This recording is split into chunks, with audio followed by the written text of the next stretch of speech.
참예수님, 참예수님. 네, 주님의 은총과 축복이 여러분과 여러분 가정에 풍성하게 내리기를 빌겠습니다. 이렇게 만나 뵙게 돼서 반갑습니다. 사랑합니다. 네, 2020년도 새해가 밝았습니다. 우리에게 또 이렇게 한 해가 주어졌고 또 새롭게 이렇게 새해가 밝아오듯이 우리 영혼도 이렇게 영혼의 새로운 해가 이렇게 밝았으면 좋겠습니다. 그래서 늘 그 영혼이 새롭게 환하게 밝으려면 주님 안에 머물러야 되는 것이죠. 그 주님 안에 머무르는 방법은 우리가 늘 기도 생활에 충실해야 되는 것입니다. 그래서 오늘 강의 주제는 기도를 통한 성장이라는 주제로 말씀을 드리려고 해요. 우리 많은 기도를 하고 있는데 어떻게 기도를 통해서 우리가 더 영적으로 진보하고 더 나아갈 수가 있는가 하느님께 거기에 대해서 말씀을 드리려고 합니다. 먼저 주제 성경 말씀 봉독하고 강의하도록 하겠습니다. 성부와 성자와 성령의 이름으로 아멘. 잠언서 8장 17절의 말씀입니다. 나를 사랑하는 이들을 나는 사랑해주고 나를 찾는 이들을 나는 만나준다. 주님의 말씀입니다. 하느님 감사합니다. 네, 기도를 통해서 우리가 어떻게 성장할 수 있는가? 결론은 간단해요. 주님을 만나면 성장합니다. 그러면 주님을 어떻게 내가 만날 것인가? 조금 전에 성경 봉독한 것처럼 주님을 찾으면 주님께서 만나 주신다는 거예요. 그런데 이 간단한 것이 쉬울 것 같으면서도 어렵습니다. 주님을 만난 사람에게는 한 가지 놀라운 표징이 나타나게 되는데 그 표징이 뭔가 하면 바로 변화입니다. 다시 말하면 주님을 만난 사람은 그 삶이 완전히 바뀌게 됩니다. 변화됩니다. 우리들의 삶의 무게나 십자가나 고통이나 이러한 모든 무게는 내가 주님을 만났는가 만나지 못했는가, 참 하느님을 내가 만났는가 만나지 못했는가에 따라서 그 무게는 완전히 달라지는 거예요. 그러면 이런 하느님을 우리는 어떻게 만날 수가 있는가? 조금 전에 말씀드린 것처럼 주님을 찾으면 주님께서는 만나주시겠다고 말씀하셨는데 저는 여기에서 여러분들이 잘 아시는 아빌라드레사 성녀의 그 성녀께서 가르쳐 주신 기도에 대해서 말씀을 드리면서 이 안에서 주님을 찾고 주님을 만나는 방법을 오늘 여러분들에게 알려드리려고 합니다. 그래서 오늘 여러분들 축복받으신 분들이에요. 이 자리에 오셨으니까 주님께 감사의 박수 한번 올리겠습니다. 이 성녀가 하느님께로부터 받은 게 기도입니다. 기도. 그래서 우리 거룩한 성교회에서는 이 성녀를 기도의 스승이다 이렇게 가르칩니다. 성녀께서는 완덕의 길이라는 책에서 구성기도, 또 묵상기도, 관상기도에 대해서 말씀을 하셔요. 오늘 이 시간에 여러분들에게 드릴 말씀은 관상기도에 대해서 말씀을 드리려고 해요. 그래서 이 기도를 우리가 꾸준히 할 때 우리는 빠르게 성장하고 빠르게 영적으로 진보할 수 있다는 것이죠. 자, 그러면 관상기도가 뭐냐? 관상기도는 한마디로 말씀드리면 바라본다 이런 뜻이에요. 어떤 뜻이라고요? 바라본다. 누구를 바라볼 것인가? 주님을 바라보는 것이죠. 그러면 어떻게 바라볼 것인가? 자, 여기에 대해 이제 말씀드리기 전에 성령께서는 이렇게 말씀하십니다. 기도를 하기 전에 내가 어떤 분에게 기도를 드리는가? 이것을 힘써 생각하라고 말씀을 하셔요. 내가 어떤 분에게 기도를 드리는지, 그리고 나는 누구인가, 자아 인식을 하라는 거예요. 그래서 우리가 내가 드리는 그 기도의 대상자가 어떤 분이냐에 따라서 내 자신을 온전히 그분께 내어 맡길 수가 있는 것이죠. 그러면 그분은 간단하게 설명하면 어떤 분이십니까? 그분의 속성은, 그분께서는 이 우주 만물을 창조하신 분이에요. 그리고 우리 인간의 생사화복을 주관하고 계시는 분이십니다. 모든 은총은, 죄 빼고 모든 은총은 그분께로부터 흘러나옵니다. 시작도 없고 끝도 없으신 알파요 오메가이신 하느님, 열면 닫을 자가 없고 닫으면 열 자가 없는 전지전능하신 하느님, 천사들도 그분 앞에서는 두려워 떨고 그분의 명 하나시면 모든 것이 이루어지고 하고자 하시면 안 되는 것이 없는 전지전능하신 하느님이 우리가 드리고자 하는 그 기도의 대상자이신 바로 우리의 주님이시다. 우리 아버지시다. 이분이. 그분을 힘써 생각하라는 거예요.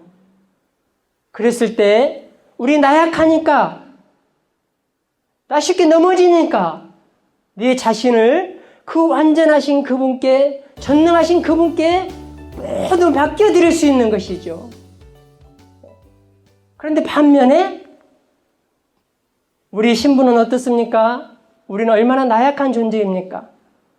얼마나 허물투성인 존재입니까? 쉽게 넘어지고 쉽게 죄에 떨어지고 하루에도 얼마나 많이 주님을 저버립니까? 이 신분이 바로 납니다. 우리입니다. 이렇게 주님의 신분과 우리의 신분은 이렇게 차원이 달라요. 네. 자, 이제 그분이 어떤 분이시고 내가 어떤 존재인가를 알았으니까 이제 처음으로 돌아가겠습니다. 이제 어떻게 주님을 바라보면서 기도해야 할 것인지, 자, 거기에 대해서 이제 말씀을 드리겠어요. 우리가 그 상대방과 이야기할 때, 여러분 친구들과 이야기할 때, 자녀들과 이야기할 때, 배우자하고 이야기할 때 어디를 바라보면서 이야기합니까? 그렇죠. 눈을 바라보면서 이야기해요. 얼굴을 바라보면서 이야기해요. 제가 이제 20대에 결혼을 했는데요. 성당에서 제 아내를 만나서 이렇게 결혼을 했어요. 근데 이제 제가 처음에 이렇게 레조 마리에 이렇게 입단을 했는데, 그 레조 마리에로 저를 이끌어준 그 자매가 제 아내가 지금 되었거든요. 근데 그 안양 1번가 있죠. 여기에서 이제 커피를 마시기 위해서 약속 시간을 잡는 거예요. 그러면 보통 남자들은 좀 빨리 나가요. 좀 빨리 나가. 괜히 빨리 나가요. 보통 한 30분, 어떤 분들은 뭐 40분 이렇게 빨리 나갑니다. 그런데 자매님들은 와요, 안 와요? 안 와요. 좀 예를 태우는 그런 게 있어요, 자매들에게. 괜히 빨리 나가가지고 그 현관문이 열리면 내 여자친구 긴가 아닌가 빼꼼하게 내다보면 아니에요. 결국은 시간이 다 되어서 오더라고요. 아니면 늦게 와. 애간장을 태워요. 근데 드디어 제 여자친구가 쫙 나타났습니다. 현관문을 열고 딱 나타났어요. 그때부터 제 시선은 어디에 고정됩니까? 저 현관문을 열고 들어오는 여자친구 얼굴, 눈을 마주봅니다. 싹 돌아서 옵니다. 이렇게 돌아서 옵니다. 돌아서 와서 쫙 와서 의자에 딱 앉아요. 앉은데 얼마나 기분이 좋은지 모르겠어요. 울렁울렁거리고 설레고 두근거리고. 그러니까 제 여자친구 얼굴을 많이 쳐다봅니다.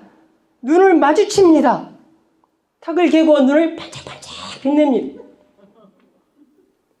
제 여자친구도 저를 좋아하니까 어떻게 합니까? 저를 바라보면서 반짝반짝 빛냅니다. 마치 자석에 S극과 N극이 서로 만나면 어떻게 합니까? 서로 끌어당깁니다. 그러듯이 서로 끌어당기는 거예요. 그때 눈에서 하트가 나갑니다. 뿅뿅뿅 나가요. 스파크가 일어나는 거죠. 무슨 말씀을 드리려고 그러는가 하면 기도는 하느님을 만나는 것이고 그분을 만나야 우리가 성장하는데 그분을 제대로 만나기 위해서는 제가 제 여자친구의 얼굴과 눈을 바라보고 이야기를 하듯이 주님의 얼굴과 눈을 마주쳐가면서 기도를 해야 된다는 것입니다. 반짝반짝 빛나야 돼요. 누구하고 대화할 때요? 예수님하고 이야기할 때. 자, 이해를 돕기 위해서 제가 계속 설명을 하겠습니다. 여러분 이렇게 강의 듣고 있는데 여러분들이 저를 다 만난 게 아니에요. 여러분들은 저를 보고 있으니까 만난 것 같은데 저거 제대로 만나려면 어떤 상태에 있을 때 만나게 되는가 하면 제 눈과 딱 마주쳐야 만나요. 저기 회장님 딱 제 눈하고 마주치니까 만난 거죠? 네. 더 쉽게 한번 이야기해 볼까요? 저희 아들이요 며칠 전에 중학생인데 졸업을 했어요. 거기 갔습니다. 졸업식에 갔는데 얼마나 아이들이 많은지 몰라요. 그 강당에. 그리고 뒤에는 그 학부모들로 붐벼서 발 디딜 틈이 없어요.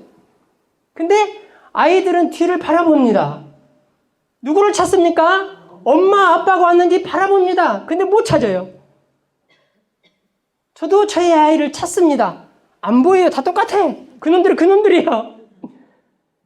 근데 앞자리에서부터 싹 스캔을 해오는데 저희 아들이 딱 있는데 아들이 뒤를 바라보면서 저희 부부를 찾고 있어요.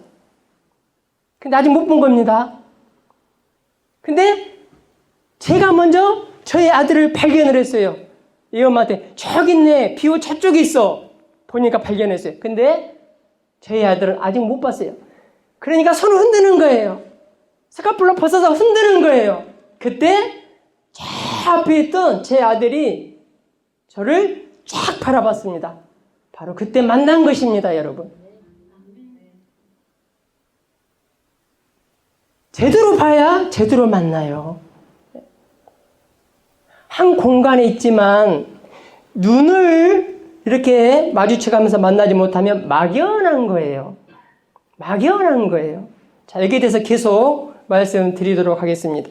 그래서 우리가 이렇게 얼굴을 바라보면서 눈을 마주쳐가면서 만나야 우리가 기도를 할 때 제대로 들어간다는 것입니다. 자, 그러면 아벨라 데르사 성녀는 어떻게 기도하셨는가? 자, 이분은 완덕을 이루신 분이에요. 근데 처음에 이분도 힘들었습니다. 그래서 어떤 방법을 사용하셨느냐 하면 이분은 품에 언제나 상본을 가지고 다니셨습니다. 상본을. 그래서 완덕의 길에도 나와 있고 천주의 자비의 글 자서전에도 이렇게 나와 있는데 이 상본을 꺼내서 예수님을 바라봅니다. 그리고 눈을 마주칩니다. 이 상본에 계신 예수님이 그림이 아니고 초상화가 아니라 실제로 내 앞에 현존하시는 주님으로 바라보는 것입니다. 그래서 완덕의 길 26장 9절에서 성령께서 우리에게 이렇게 제시를 해요. 여러분 몸에 상본이나 성패를 지니고 다니라고 말을 합니다. 그래서 막연하게 기도하지 말고 꺼내서 얼굴을 바라보면서 눈을 마주치면서 기도하라는 거예요. 그 주님의 현존을 느끼면서. 저는 처음에 예수 성심의 상본을 이렇게 많이 보면서 기도를 했습니다. 그리고 지금은 자비의 기도, 자비의 상본을 많이 바라보면서 이렇게 이제 두 예수님의 모습을 보면서 기도를 합니다. 이게 이제 숙달이 되면은요, 그 길을 가면서도요, 예수님과 대화가 돼요. 길을 가면서도 하느님의 현존이 느껴져요. 이 기도를 꾸준히 하면 제가 이따가 체험 이야기를 좀 하겠습니다. 주님께서 지금 나와 함께 걸어가고 계시다. 이게 느껴져요. 주님께서 내가 그분 앞에 머물러 있을 때 지긋한 모습으로 나를 바라보고 계시다. 이게 느껴져요. 자, 성령께서는 우리에게 이렇게 말을 해요. 완득의 길 26장 9절을 보게 되면 다른 사람과는 곧잘 이야기를 하는 여러분이 주님과는 이야기할 것이 없대서야 말이 되겠습니까? 아예 그런 생각을 하지 마십시오. 여러분이 주님과 이야기하는 버릇을 익혔으면 그럴 리가 없을 것입니다. 이야기하는 것도 버릇을 들여야 합니다. 우리는 얼마나 많이 수다를 떱니까? 얼마나 다른 사람들 대화를 많이 합니까? 전화 통화를 많이 합니까? 그런데 주님과는 이야기하지 않아요. 근데 저는 미주알, 고주알 다 이야기해요. 주님께. 그 미주알, 고주알 이야기하는 그 안에 제가 이렇게 세월이 흘러서 보면 주님께 말씀드린 게 전부 이루어져 있어요. 실제로 이루어져 있어요. 제가 아무리 주님께 말씀을 많이 드린다고 해도 그렇게 드렸을 때 주님이 단 한 번도 저에게 귀찮다고 말해본 적 없습니다. 너무 좋아하시는 거예요.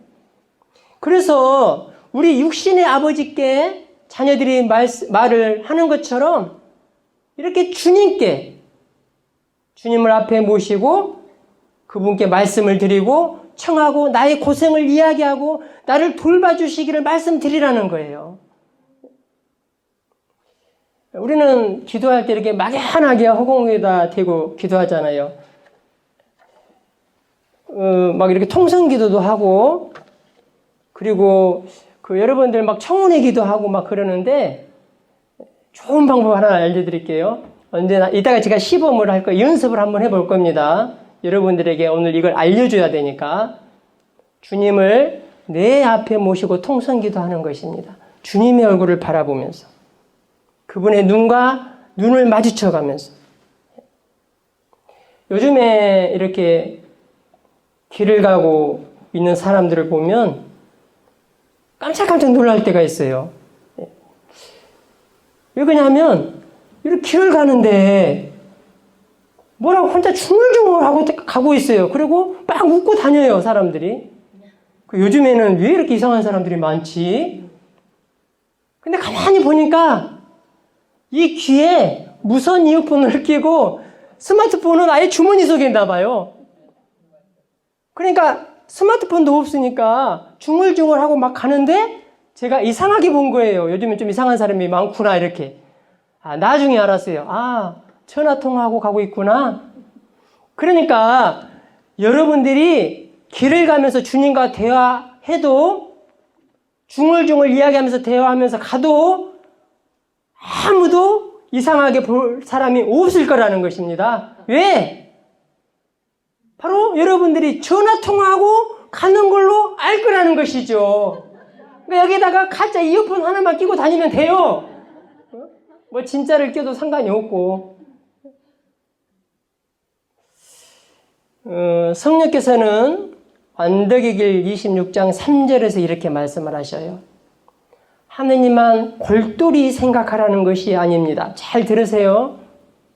우리 하느님 골똘히 생각하죠? 그분이 수염이 났는지 수염이 안 났는지 젊으신 분인지 연세가 드셨는지 하느님을 골똘히 생각하라는 것이 아닙니다. 오성을 가지고 숱한 추리를 하라는 것도 아닙니다. 거창하고 아리송한 명상을 하라는 것도 아닙니다. 다만 주님을 내 앞에 모시고 바라보기만 하라는 것 뿐입니다. 주님을 내 앞에 모시고 바라보기만 하라는 거예요. 이제 말을 뛰어넘어서 바라보기만 해도 알아듣고 통하는 겁니다. 사랑하는 사람이 내 앞에 있는데 무슨 말이 더 필요합니까? 그냥 반짝반짝하면 돼요. 그분은 우리가 오직 당신만을 바라봐 주는 것 외엔 아무것도 바라지 않으신다고 완대기길 26장 3절에서 말씀하고 있어요. 저는 이제 아이들을 키우는데 가장 큰 행복은 아이들이 저를 바라봐 주는 거예요. 그 아빠의 존재를 알아주는 거예요. 내가 가장인데, 가정에서 엄마인데, 아이들이 엄마의 존재를 몰라줄 때 서글픕니다. 아빠의 존재를 몰라줄 때 서글퍼요. 또 아내가 남편의 존재를 알아주지 못할 때 남편은 서글퍼집니다. 서운합니다. 마찬가지입니다. 남편이 아내를 알아주지 못할 때, 아내의 그 귀한 존재를 알아주지 못할 때 아내는 슬퍼지죠. 저희 아이들 어렸을 때, 아이들이 6이니까 다 아시죠? 아이들이 6인데 제가 어렸을 때 딱 직장에서 이렇게 퇴근하고 와요. 그리고 봉사하다가 밤늦게 와요. 그러면 아이들이 소파에서 텔레비전을 보고 있습니다. 근데 현관문을 탁 열면 아이들이 어떤 반응을 보이느냐 하면 소파에 앉아있던 아이들이 아빵! 하고 타타타타 달려와요. 그래서 제일 먼저 1등으로 달려온 놈이 어디에 달라붙어요? 가슴팍에 찰싹 달라붙어요. 그 다음에 오는 놈이 왼쪽 팔, 그 다음에 오는 놈 오른쪽 팔에 달라붙어요. 그 다음에 자리가 없잖아요. 그 다음에 뒤로 쏙 돌아갑니다. 등골에 찰싹 올라붙습니다. 아니, 그 다음에 또 한 놈이 남았네. 그 놈은 이쪽 다리에 달라붙어서 질질 끌립니다. 그러면 여러분, 그렇게 아이들이 와서 달라붙으니까 제가 힘드니까 그게 싫습니까? 아니에요. 너무나 좋아요. 너무나 행복해요. 그러면 제가 좀 이제 장난이 발동이 돼요. 그럼 어떻게 하는가?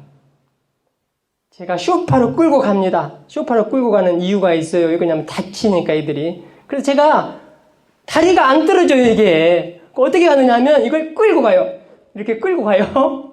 그 아이들 달라붙고 옆에 달라붙고 뒤에 달라붙고 다리에 달라붙는 그 아이들 데리고 끌고 갑니다. 소파까지. 그런 다음에 소파에서 어떻게 하는가? 그냥 몸을 흔들어 봅니다. 우두두둑 다 떨어집니다. 근데 이 아이들이, 여러분, 이 아이들이 컸어요, 이제. 사회생활도 하고, 대학생도 있고, 고등학생도 있습니다. 제가 봉사 갔다 오면, 퇴근해서 돌아오면, 아이들이 소파에 앉아있다가, 아빠에게 아는 체를 안 해요. 컸다고. 스마트폰 하고 있다든가, 컴퓨터 우리 거실에 놔뒀거든요. 거실에서 컴퓨터 하고 있다든가 텔레비전 보고 있습니다. 고작 신경 쓴다는 아이가 뭐라고 하냐면 아빠 왔어? 현관 쳐다도 안 보고 스마트폰 하면서 아빠 왔어? 이게 고작이에요. 그러니까 어때요? 되게 서운해요. 뭐라고요? 어떻게? 되게 서운해요. 그러니까. 근데 그 소파에 누가 앉아 있느냐면 초등학교 3학년짜리 막내가 앉아 있습니다. 그 아이 혼자 소파에서 일어나서 아빠! 하고 달려옵니다.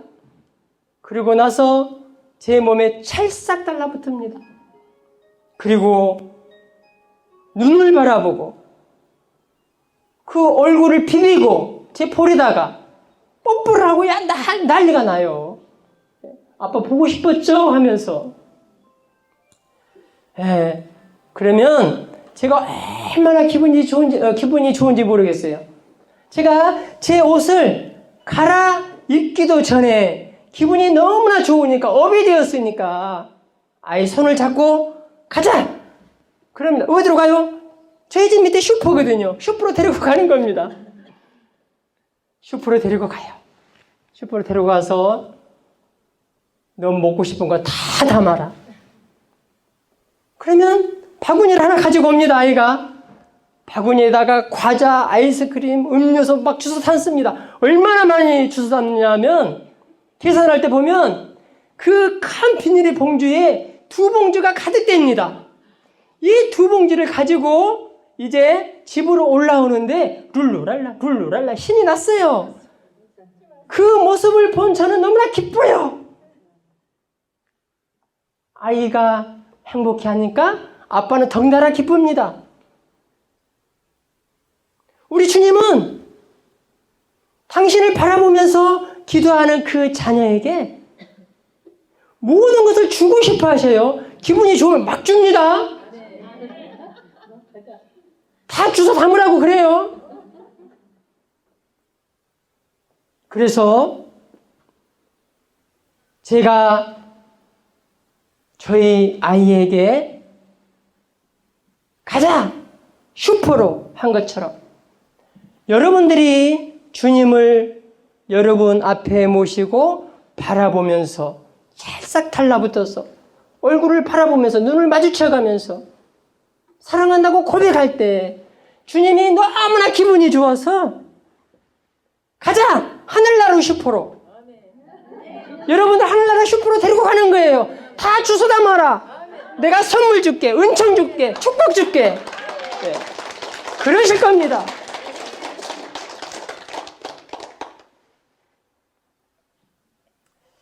우리는 하느님 앞에서 언제나 어린아이처럼 굴어야 돼요.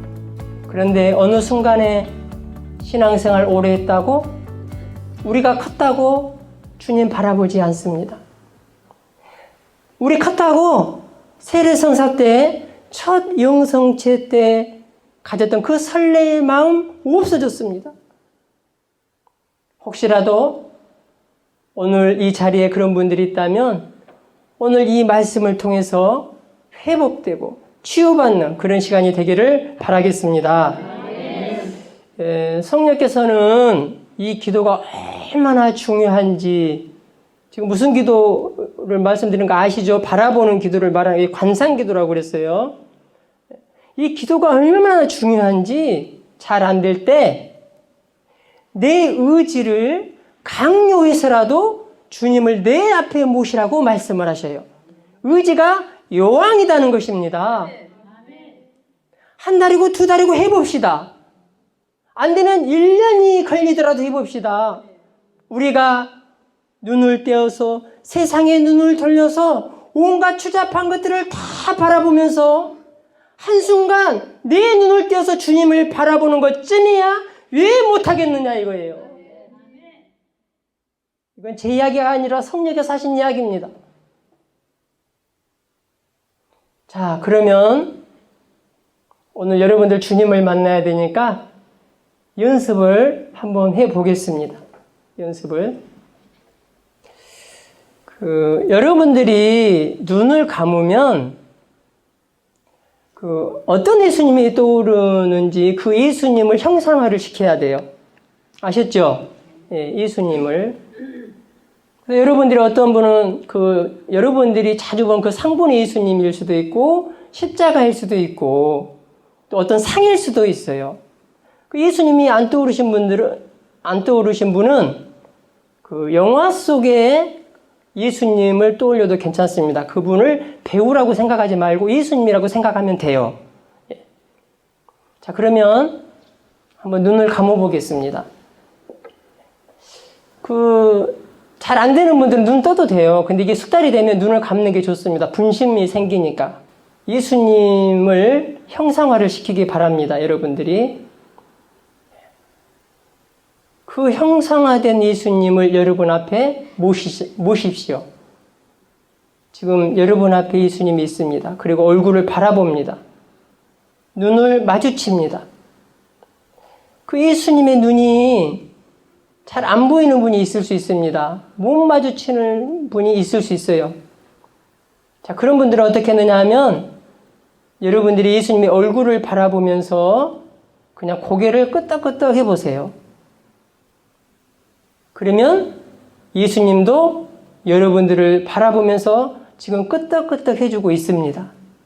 그렇게 상상하라는 거예요. 자, 이제 만났습니다. 여러분들이 예수님을 보고 끄덕끄덕, 예수님도 여러분들을 보고 끄덕끄덕. 이제 만난 것입니다. 자, 그 상태에서 주님을 바라보면서 미소를 한번 싹 지어보세요, 여러분. 여러분들이 미소를 짓고 있는 그 모습을 보고 주님도 너무 기뻐서 여러분들에게 주님께서 미소를 보내주십니다. 이제 답례를 하시는 거예요.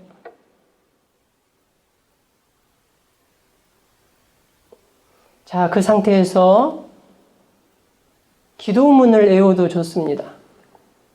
하늘에 계신 우리 아버지 하면서 주님을 바라보십시오. 예수님의 얼굴을 바라보십시오. 계속 눈을 마주치십시오. 초점이 흐려지면 다시 예수님과 끄덕끄덕 하세요. 계속 지금 진행 중이에요. 아버지 이름이 거룩히 빛나시며. 자, 눈을 뜨시기 바랍니다. 어때요? 어려워요? 쉬워요? 어려워요? 자, 그러면 처음에 성령께서 기도했던 방법 아시죠? 안 되면은 눈을 뜨고 상본을 바라보세요. 여러분이 좋아하는 상본 있죠? 요만한 거 있어도 되고 집에 큰 상본이 있어도 상본을 바라보며 연습을 하세요. 이 상본이 완전히 내 머릿속에 각인이 될 때까지 바라보세요. 눈 감으면 예수님의 얼굴을 바로 마주칠 수 있도록 그렇게 각인이 되도록 계속 바라보세요. 그리고 기도하세요. 여러분들이 지금 만난 이 예수님이 지금 막연하죠? 이 만난 예수님이 우리가 천상교회에서 만나게 될 그 예수님과 꼭 같은 분이십니다. 전혀 틀리지 않습니다. 그분의 현존을 느끼면서 그분을 의식하면서 주님을 바라보시기 바랍니다. 저는 묵주 기도를 하면서도 관상 기도를 합니다. 그래서 시간이 많이 없기 때문에 제가 은혜 받은 그 대목 한 군데만 이야기하겠습니다. 그 환희신비를 바치게 되면 환희신비 3단이 마리아 예수님을 낳으심을 묵상합시다. 자, 그러면 우리가 이제 묵주 기도를 할 때 우리가 그 현장으로 가는 것입니다. 베들레헴이 그 현장으로 가는 거예요.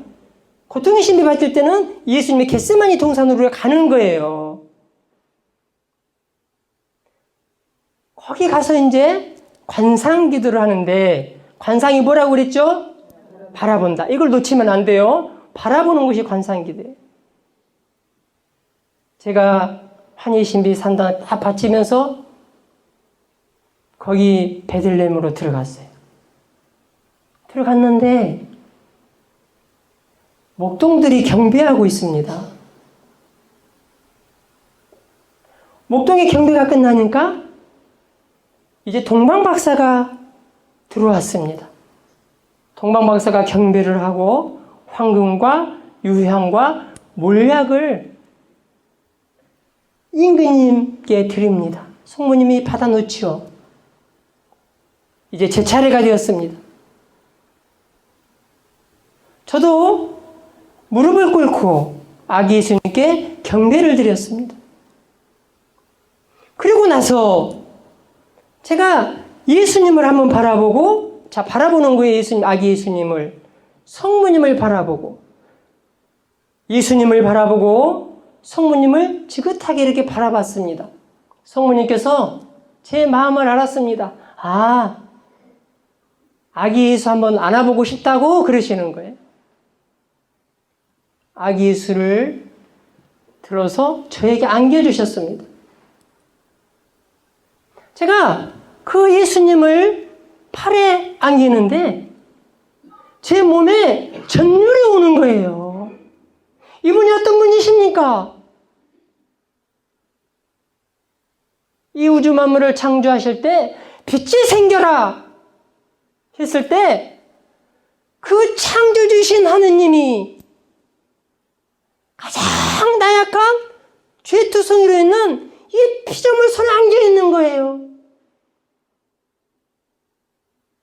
시작도 없고 끝도 없으신 알파의 오메가이신 그 하느님이 참으로 부족하고 죄 많고 허물투성인 제 팔에 안겨 있는 것입니다.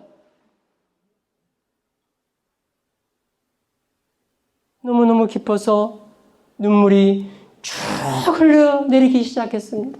하염없이 흘리기 시작하는 거예요. 너무 기쁘니까, 너무 행복하니까. 근데 여러분, 제가 놀라운 것을 체험했는데 이분이 분명히 아기인데 예수님은 신성도 같이 겸비하신 분이에요. 신성. 몸은 아기인데 신성을 가지고 계셨기 때문에 제가 어떤 행동을 하는지 신성으로 다 아시는 겁니다.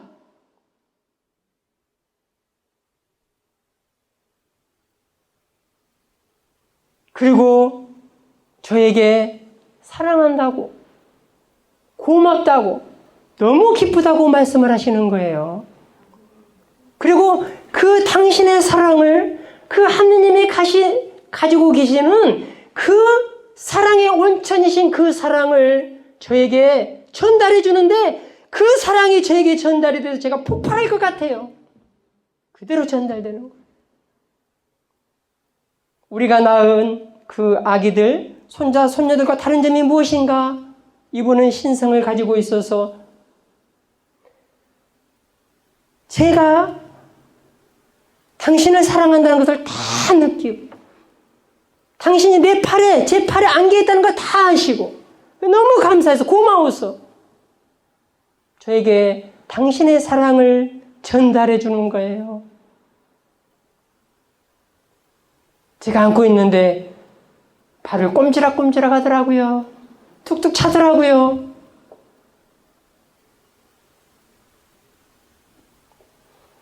여러분, 우리는 정말 그 하느님의 신비로 들어가기 위해서는 관상을 해야만이 그게 보여요. 이게 여러분들이 하다 보면 이제 그게 나타납니다.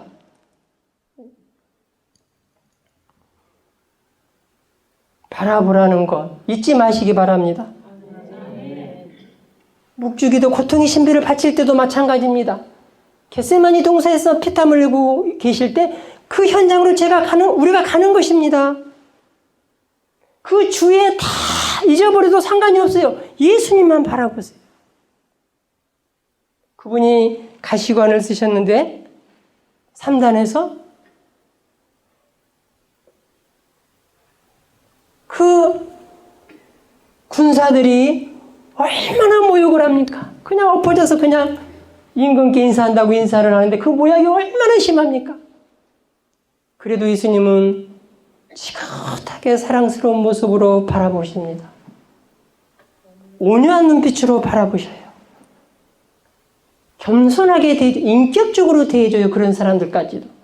이게 관상으로 보니까 보이는 것입니다. 주님께서는 우리가 당신을 바라봐 드리는 것에 대해서 절대로 인색하지 않아요. 완득의 길 23장 3절에서 이렇게 말씀하십니다.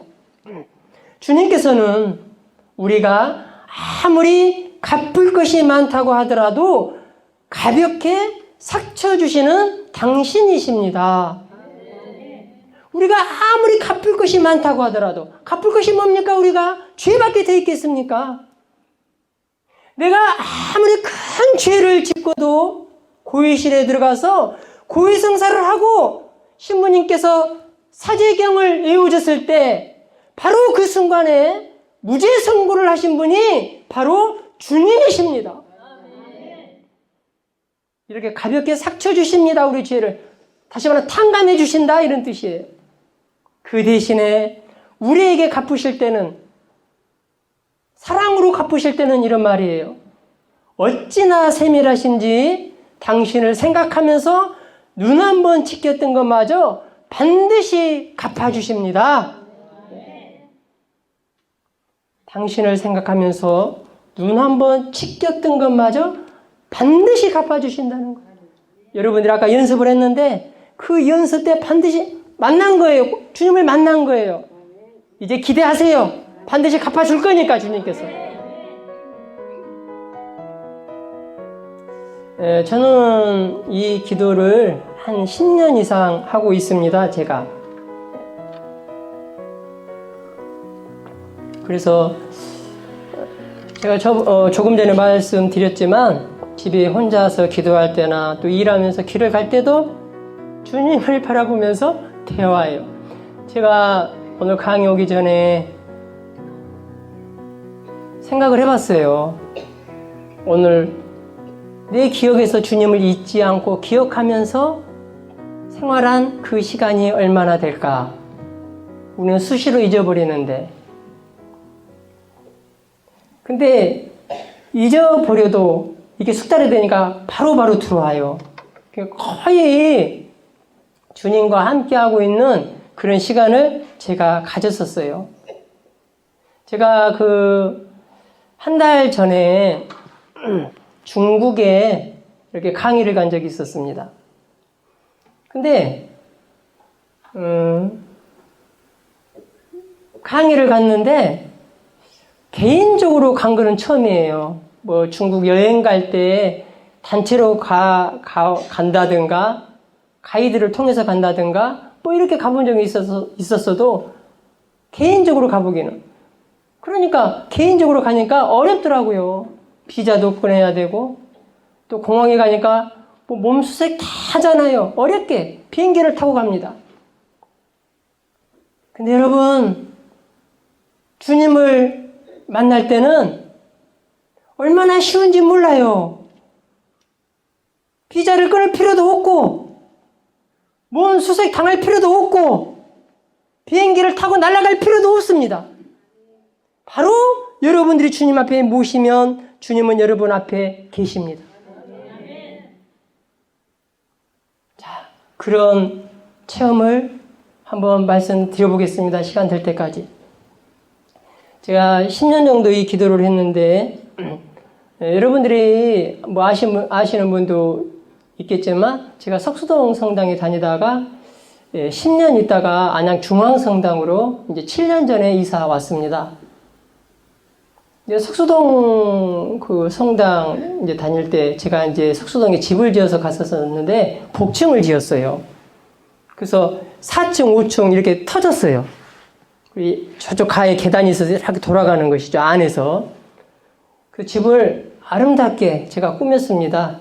우리 성당에서 오면, 야, 소성전 같다고 그래서 소성전. 얼마나 아름답게 꾸며놨는지. 근데, 거기 이제 신앙생활 하다가, 제 안에 이제 친구가 있었는데, 어느 날 제 아내 친구가 이렇게 전화가 왔어요. 제 아내에게. 제 아내가 저에게 이제 전해준 것이죠.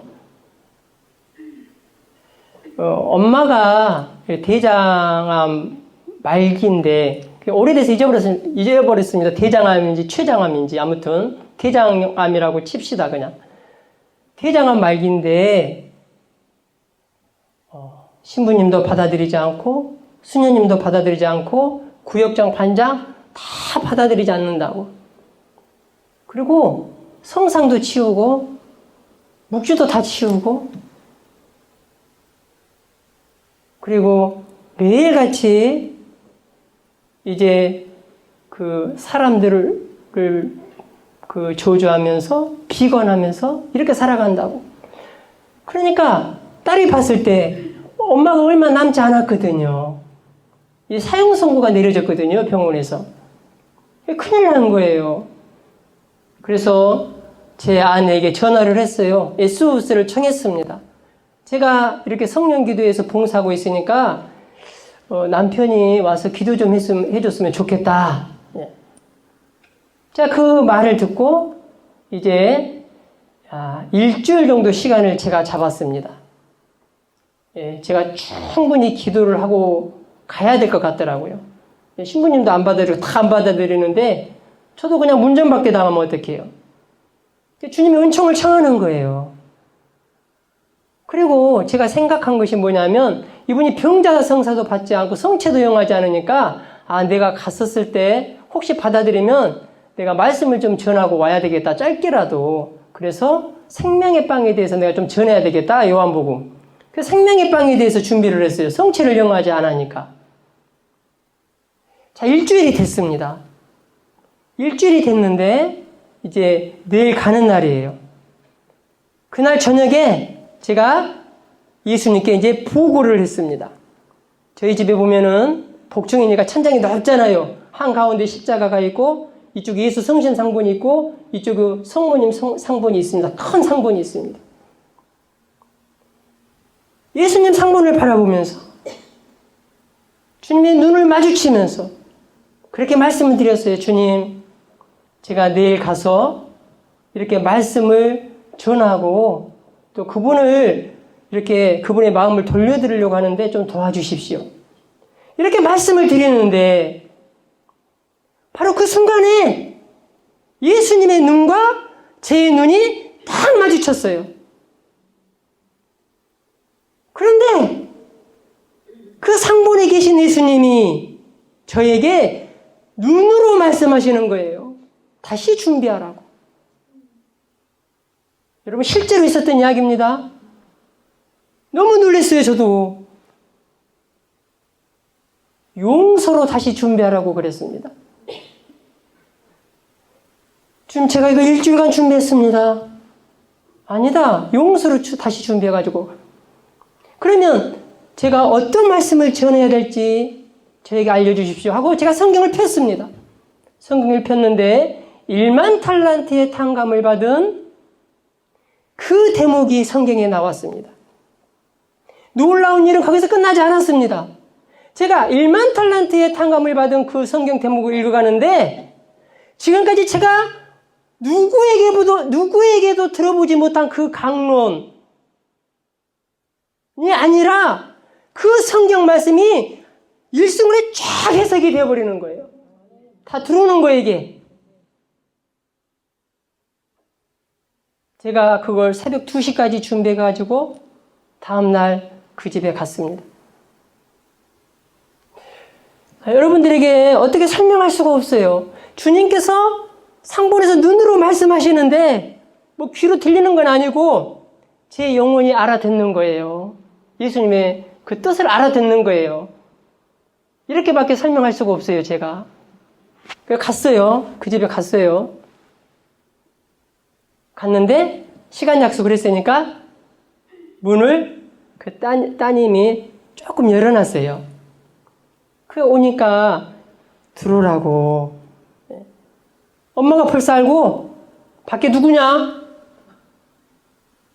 아이, 내 친구야. 내 친구 남편이고. 그러면서 데리고 들어가요, 저희를.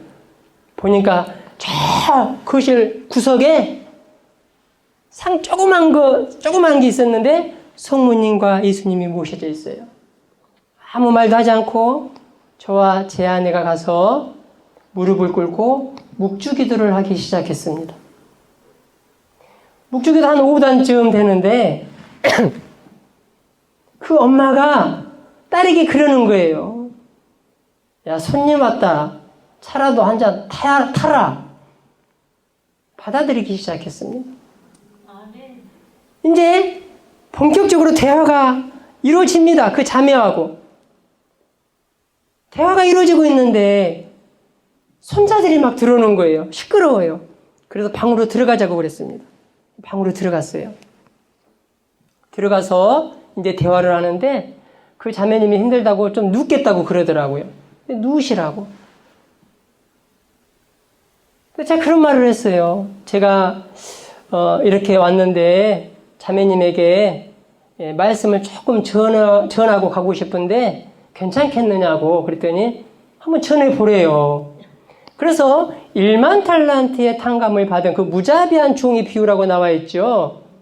공동번역에 그 대목을 읽어주는데 이 자매의 눈에 눈물이 고이기 시작했어요. 심상치가 않아요. 그래서 그 따님하고 제 아내 밖으로 다 나가라고 그랬어요. 제가 좀 면담을 해야 되겠더라고요. 이야기를 들어보고. 그 성경을 읽고 제가 이제 설명을 하기 시작했습니다. 1만 탈란트를 빚진 사람이 어느 날 임금께 끌려왔습니다. 임금이 말합니다. 너 이 돈 다 갚아라. 갚을 수 없거든 네 처자식을 다 팔아서라도 갚아라. 그러니까 1만 탈란트를 빚진 그 사람이 한 번만 봐달라고 그럽니다. 내가 꼭 갚을 거니까 좀 기다려달라고 그럽니다. 그래서 임금이 보니까 너무 안쓰러워서 가엾어서 탕감해줘 버렸습니다. 그냥 1만 탈란트를 탕감해줬어요. 근데 밖에 나가서 보니까 100데나리온 빚진 자기 동료가 가고 있는 거예요. 그래서 불러서 그 임금이 자기에게 했던 그 방법 똑같이 너 내 빚 갚아라. 그러니까 이 친구도 자기처럼 똑같이 말하는 거예요. 좀 기다려달라고 그래요. 좀 봐달라고 그래요. 그런데 그 사람은 자기 친구를 용서하지 않습니다. 그리고 자기 집에 있는 감옥에 가둬버립니다. 너 이거 다 갚을 때까지 나오지 못한다. 이 부당한 사실을 본 사람들이 임금께 가서 고합니다. 이제 세상에 임금이 그럴 수가 있습니까? 1만 탈란트를 탕감받은 사람이 100데나리온 빚진 그 사람이 빚진 돈을 갚지 않았다고 해서 지금 집에 있는 감옥에 가뒀습니다. 그러니까 임금이 누에서 당장 잡아오라고. 그 사람이 임금 앞에 불려왔습니다. 다시. 내가 1만 탈란트를 탕감해줬는데 그렇다면 너도 너에게 빚진 그 사람을 같은 방법으로 용서해 줘야 되지 않느냐. 너 마지막 한 푼 다 갚을 때까지 거기서 나오지 못한다 하고 형리를 시켜서 그 사람을 감옥에 가둬버렸습니다. 그러면 1만 탈란트라는 이 돈은 얼마만큼 되는가? 예수님께서 저에게 그 성경 해석을 주실 때 순간적으로 다 제 영안에 들어왔는데 찰나예요. 일순간 해석이 됐는데 그게 뭐였느냐 하면 이것을 품삯수로 계산하라고 그랬습니다. 저에게. 그래서 제가 계산기 가지고 와서 두드려 봤습니다. 돈으로 환산하면 맞지 않아요. 왜? 여러분 다 강론할 때 돈으로 환산 다 틀리잖아요. 그렇게 하면 맞지 않아요. 품삯수로 계산하라고 그랬는데 한 탈란트는 그 당시 노동자가 20년을 일해서 벌어야 하는 엄청난 큰 돈이에요. 한 탈란트가 20년을 일을 해야 돼요. 그러면 20년 곱하기 1만을 하면 얼마 나와요? 20만 년이 나와요. 이게 무슨 말이냐 하면 아담과 하와의 그 원죄로 인해서 우리 인간과 하느님과의 그 관계가 단절되었습니다. 그리고 천국문이 그때 닫혀버린 거예요. 그런데 예수님의 십자가의 공로로 그 하느님과의 그 관계가 회복이 되었고 우리가 천국에 들어갔다는 거예요. 그런데 이 십자가의 공로를 굳이 돈으로 품삯수로 환산해 보자면 노동자가 우리가 20만 년을 일을 해서 갚아야 되는 엄청난 큰 거액이라는 거예요. 이 돈은 쓰지도 말고 먹지도 말고 고스란히 벌어서 갚아야 되는 그 큰 돈입니다. 우리가 100년도 살지 못하는데 어떻게 20만 년을 삽니까? 그러니까 우리는 천국에 들어갈 수 없다는 거예요. 이 말은 예수님의 십자가의 공로를 통하지 않고서는 들어갈 수 없다는 거예요. 그분의 그 십자가의 그 공로가 20만 년을 일을 해서 갚아야 되는 그 우리의 노동이 탕감받은 겁니다. 근데 밖에 나가다 보니까 100데나리온 빚진 사람이 가고 있어요. 그 당시에 1데나리온이 노동자의 하루 품삯입니다. 그러면 100데나리온은 1 곱하기 100 하면 100일 품삯이에요. 다시 말씀드리면 나에게 피해를 준 사람, 내가 용서하지 못하겠다고 하는 사람, 내 돈 떼어먹고 도망간 사람, 나를 힘들게 한 사람, 이 사람이 나에게 빚진 돈은 얼마인가? 그 빚이 아무리 많다고 하더라도 100데나리온 겨우 100일 품삯에 불과하다는 것입니다. 20만 년을 탕감받고 살아가는 우리가 그 100일 품삯 갚지 않는다고 그 사람을 미워하고 증오하고 용서하지 않으면 너 마지막 한 번 다 갚기까지 거기서 나오지 못한다. 옥에 가둬버린다는 것이죠. 쉽게 말하면 연옥 보석을 해야 된다는 것입니다. 다 정화돼야 천국으로 갈 수 있다는 거예요. 그 이야기를 이 자매에게 제가 들려줬어요. 제가 손을 잡고 그 이야기를 하고 있었는데 뭐가 손등에 뜨거운 게 뚝뚝뚝 떨어져요. 눈물이었습니다. 어렸을 때 남매를 놔놓고 장부가 집을 나갔습니다. 근데 이 자매가 안 해본 것 없이 모진 고생을 해가면서 다 모든 일을 그냥 닥치는 대로 해가면서 그 아이들을 키웠습니다. 훌륭하게 키웠어요. 그 딸을 키웠고. 근데 이제 암에 걸린 거예요. 그래서 그 남편을 용서하기 위해서 레조 말해도 되고 구역장 판장도 하고 그냥 봉사라는 봉사는 다 해본 거예요. 자기가 용서된 줄 알았는데 용서가 안 되어졌다는 거예요. 그러면서 다 못 오게 했던 그 이유가 너무나 두려우니까 받아들이지를 못하는 겁니다. 내가 내 남편을 용서하지 못했는데 제가 천국 갈 수 있을까요? 자기 죽는 것은 규정사실이라는 거예요. 다 알고 있어요. 내가 내 남편을 용서하지 못했는데 제가 구원받을 수 있을까요? 두려워 떨고 있는 거예요. 그때 제가 그 자매에게 그런 말을 했어요. 자매님, 걱정하지 말으시라고. 하느님의 자비는 우리 인간이 지은 모든 죄를 덮고도 남습니다. 그러니 하느님의 자비를 믿으십시오. 병자성사 보세요. 성취영 하세요. 네.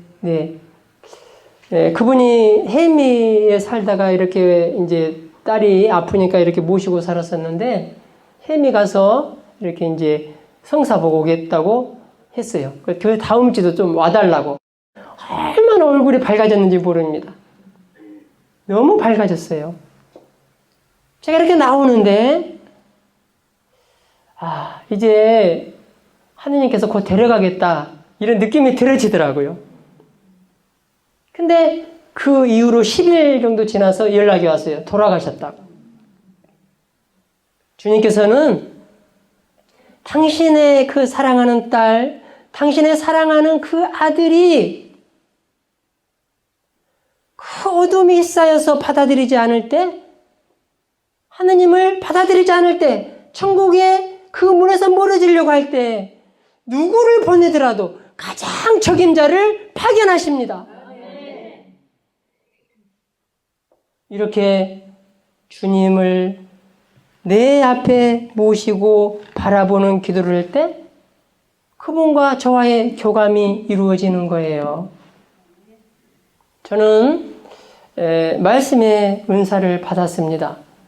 그리고 믿음의 은사도 받았습니다. 근데 제가 이 은사를 받다 보니까 영감이 수도 없이 많이 내려요. 일을 할 때도, 작업을 할 때도 하나님이 영감을 주십니다. 그러면 스탑하고 받아 적습니다. 1분 받아 적는데 어느 때 A4 용지 2장 나옵니다. 잠을 잘 때도 영감을 주십니다. 잠자고 있는데 꿈속에서 영감을 줘요. 제 머리맡에 항상 노트가 있습니다. 받아 적습니다. 그리고 어느 때는 너무나 하느님 속성 안에 들어가서 꿈속에서도 심령 영가를 부르고 있습니다. Last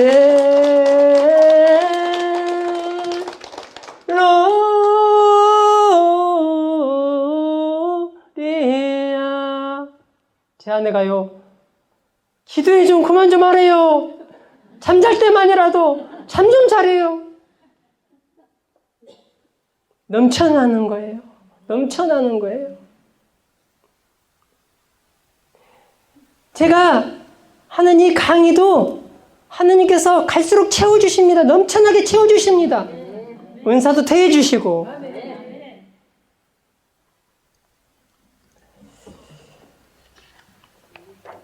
자, 시간이 다 되어서 마무리를 해보도록 하겠습니다. 오늘 기도를 통한 성장이라는 주제로 여러분들에게 말씀을 드렸는데, 바로 아빌라드레사 성녀가 말씀하신 관상기도에 대해서 말씀을 드렸어요. 자, 관상기도는 초자연적인 관상기도와 수덕적인 관상기도가 있습니다. 오늘은 여러분들에게 수덕적인 관상기도를 말씀드린 거예요. 우리가 초자연적인 관상기도를 하고 싶다고 해서 할 수가 없어요. 아빌라드레사 성녀가 쓴 영혼의 성을 보게 되면 1공방부터 7공방까지 묘사되어 있습니다. 그런데 우리가 노력해서, 수덕생활로 노력해서 그 궁방에 들어갈 수 있는 궁방은 3공방밖에 못 들어가요. 그럼 4공방부터는 어떻게 들어가는가? 하느님께서 주시고자 하는 사람에게, 주시고자 하는 그 시간에, 주고자 하는 만큼 그 사람에게 주십니다. 하느님이 들여다 놔야 그 궁방에 들어갈 수 있는 거예요. 이게 초자연적인 관상이에요. 거기에서는 탈혼, 이탈, 어뢰 나름 이런 현상들이 일어납니다. 그런데 우리가 그 초자연적인 관상까지 나아가지 못한다고 하더라도 내가 포기하지 않고 어떻게 해서든지 거기까지 나아가려고 하는 그 모습을 보고 주님을 내 앞에 모시고 바라보면서 주님과 대화하면서 기도하면서 어떻게 해서든지 나아가려고 하면 주님께서는 그 노력을 보시고 그 샘물까지도 우리에게 풍성하게 내려주실 거라는 것입니다. 자, 마지막으로 오늘 주제 성경 말씀을 다시 한번 되새겨 보도록 하십시다. 잠언서 8장 17절, 나를 사랑하는 이들을 나는 사랑해주고 나를 찾는 이들을 나는 만나준다. 주님을 찾는 방법은 주님을 내 앞에 모시는 것입니다. 그러면 주님께서는 저와 여러분들을 만나주십니다. 그러면 우리 모두는 주님과의 그 만남을 통해서 성장하게 되고 진부하게 됩니다. 자, 그렇게 의지를 가지고 꾸준히 기도하셔서 하느님 안에서 늘 행복하시고 기쁜 중에 신앙생활 하시는 여러분들이 되시기를 바라겠습니다. 감사합니다.